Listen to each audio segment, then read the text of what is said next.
In this tutorial, I'll show you how to create a project plan in monday.com so you can organize tasks, assign responsibilities, and keep your projects on track from start to finish.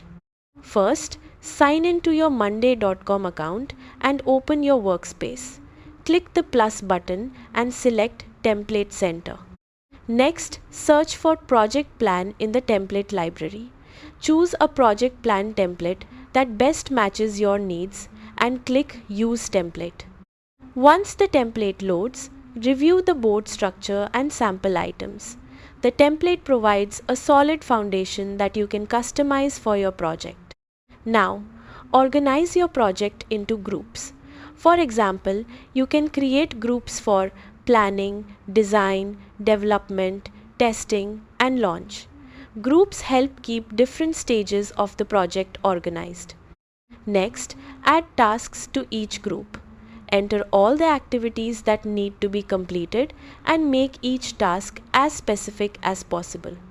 After adding your tasks, customize the columns to track important information. Common columns include status, person, due date, priority, and timeline.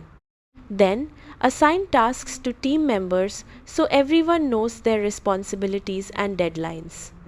To better visualize your project, click Add View and choose options like Timeline, Calendar, or Kanban view. These views make it easier to monitor progress and manage workloads.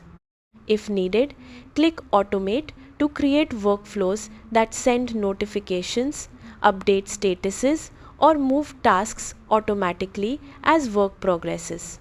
Finally, invite your team members to the board so they can collaborate, update tasks, and stay informed throughout the project. That's it, you've successfully created a project plan in monday.com. Thanks for watching.